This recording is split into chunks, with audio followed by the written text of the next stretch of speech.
So today I have a short interval session to do. I'm going to do about 3Ks, which means I'll be running around my local parklands, which means I will have a running companion. Jasmine, do you want to go for a walk? Should we? Oh, get stretched. All right. Yeah, okay, let's go.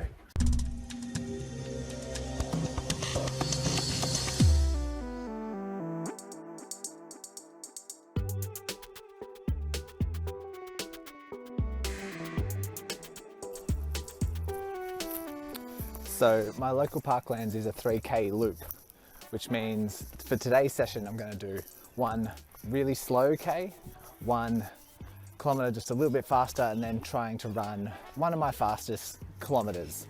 And it's a good opportunity to talk about cadence, especially cadence when running at different speeds. So I'm going to record my session and get my cadence throughout the session.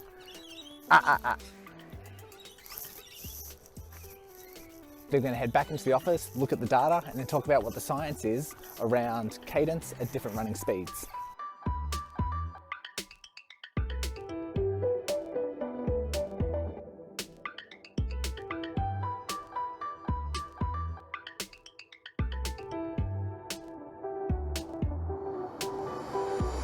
All right, let's get to work. Welcome back, Run Smarter Scholars. My name is Brodie. I'm here to help increase your running IQ so that you can train smarter, run smarter, reduce your risk of injuries, and increase your running performance safely. If that interests you, hit subscribe, turn on notifications so that you'll instantly be notified when a new video comes out. Today we're going to dive into cadence and what that means with changing your running speed. If you're not too sure what cadence is, if you're not sure how to measure your own or what effect it has on the body, check out a video I've done prior, all about the basics and the fundamentals around cadence before checking back in with this video. Okay, I've just completed my interval workout. Let's jump onto the computer and let's go through the data. So here you can see we're in my Strava account. We have the workout that I've just completed. So my first kilometer was 5 minutes 20 per kilometer. Then we went to 4:30, then we went to 3:50. So three very different speeds. And as we can see here, if we just click the pace fluctuates wildly. So not really much consistency there, which is a good thing because we're going to investigate cadence at different speeds. You can see already here with my cadence, the average was 186. So quite high.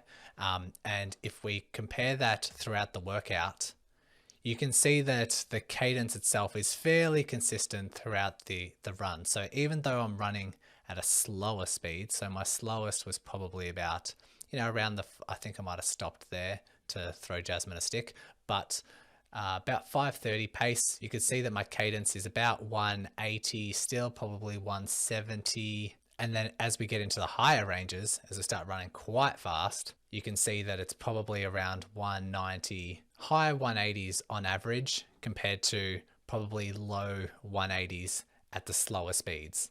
So I recognize that this is just me and wanted to find out what other runners were doing. So I asked you Run Smarter Scholars out there on Instagram stories and on Facebook to let me know what your cadence is with different running speeds. And I got a whole bunch of different responses and I've kind of compiled them all together into one little graph. So here's my attempt of illustrating everyone's responses. You can see the slow cadence on the left, which on average calculated out to be 168. And you can see some people have a cadence that doesn't change too much, whereas others change quite dramatically.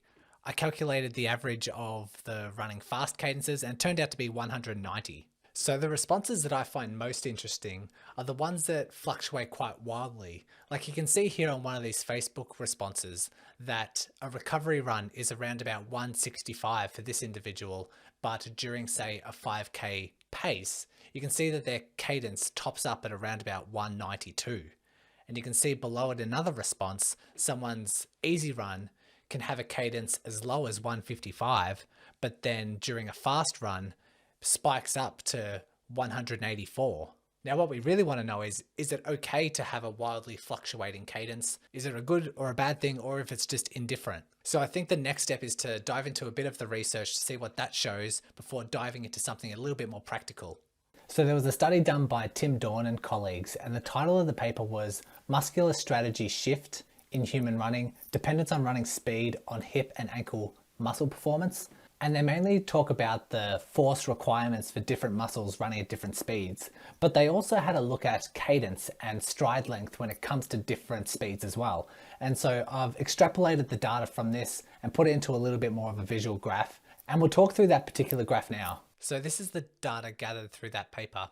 And you can see that there's the change and increase in the cadence and the change in stride length as people go through different running speeds. Now this first interval here, I've done some calculations. It's around about a 4:46 pace per kilometer and per mile. I've got both of those in. So even at its slowest speed, this paper still has people running quite fast. I would say recreational runners would run a lot slower than this. So, be mindful of this particular study. And the next interval is a pretty big jump. Like I say, it goes from 4:46 to 3:12 minute pace. And so you'll notice that even with such a massive jump in speed, there's only a 10% increase in cadence. And how the body compensates to get faster is it doesn't necessarily use increasing cadence as the primary driver. Instead, what happens is you primarily increase your stride length. So to get faster in these particular lower ranges, you just take bigger steps at the same frequency, and that would help you cover a greater distance quicker. But just make note that once you get to sprinting, the body can't necessarily stride any further. So when dealing with sprinting, the body compensates by keeping the stride length consistent, but then the cadence significantly increases.